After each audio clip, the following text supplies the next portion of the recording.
Hey there, guys. Welcome to my channel. My name's Cerise Fairfax, and today we're going to do a little bit of news right here in the Dominican Republic. A lot of people have heard different rumors, myths, and truths about the police in the Dominican Republic. And now you're going to hear an article from Dominican Today about what is happening in the government of the United States and the Dominican authorities here on the island of Dominican Republic. All right, let's read it together. The government of the United States has commended the Dominican authorities, specifically the Ministry of Interior and Police, for their significant efforts in implementing important and necessary police reforms. The U.S. Embassy in the Dominican Republic expressed its support and highlighted a meeting between its business manager, Isaiah Parnell, and the Minister of Interior and Police, Jesus Vasquez Martinez. In a series of tweets, the U.S. government expressed pride in its role of providing training, technological support, collaboration for supervision, and accountability and assistance to the Polygraph Unit as part of its support for police reform in the Dominican Republic.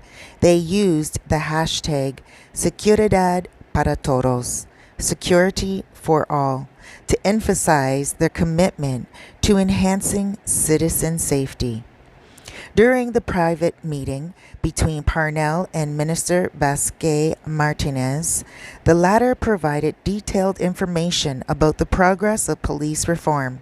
The ministry explained initiatives such as the Back to the Neighborhood program and the training for a network of community leaders mediating conflicts for peaceful coexistence.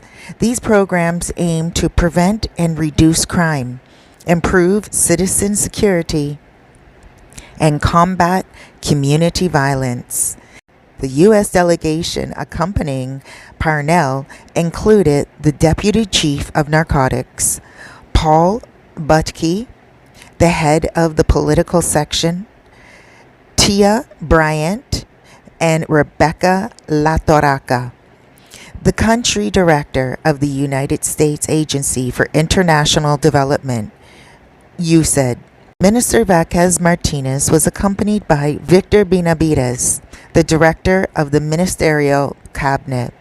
The positive evaluations from the U.S. diplomatic missions reflect their recognition of Dominican government efforts in police reform. So guys, just some thoughts on that. I have heard a few people say, oh no, what can America do when their policing system is pretty shoddy itself?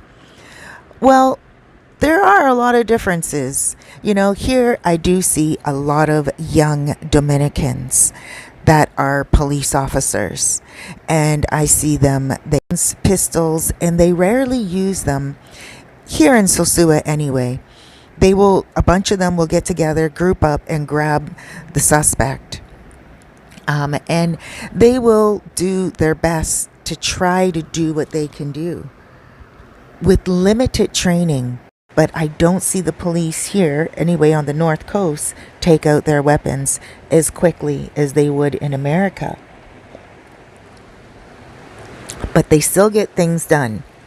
And so people might be saying, well, what can America teach the police officers here?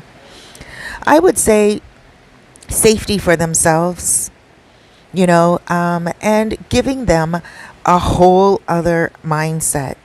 I would say that a lot of the people in America and Canada that work in military forces and work with a lot of armed jobs, they tend to get overwhelmed by a lot of the crime.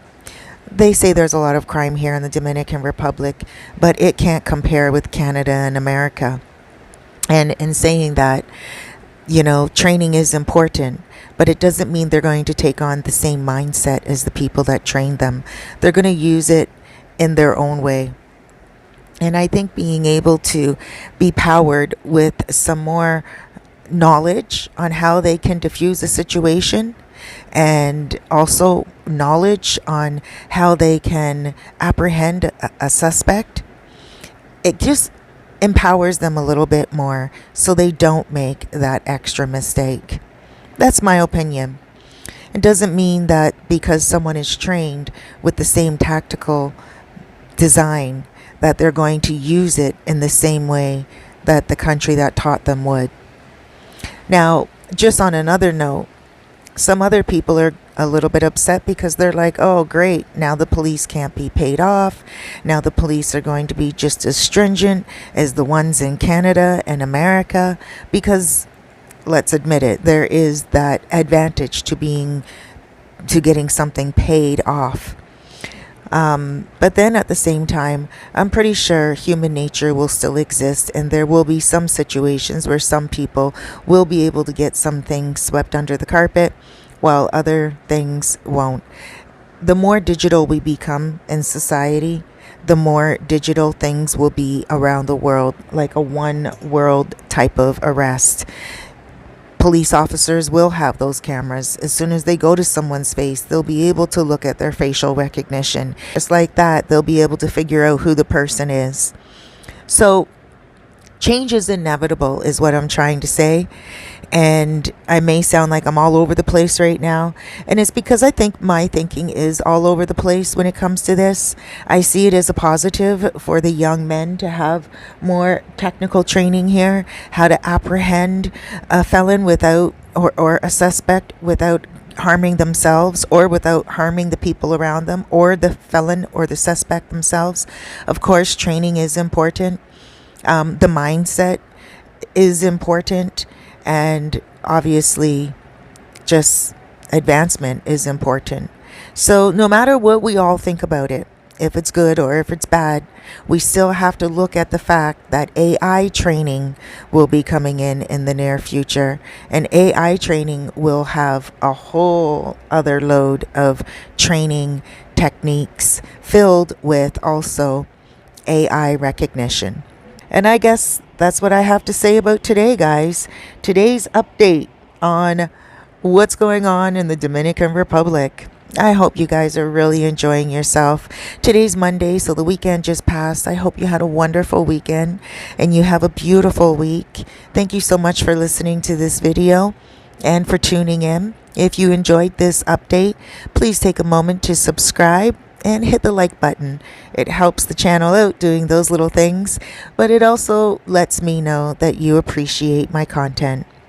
Thank you so much for joining me. My name's Cerise Fairfax, and I look forward to sharing another day with you. Take care, everyone. Huge hugs, loads of love, big blesses.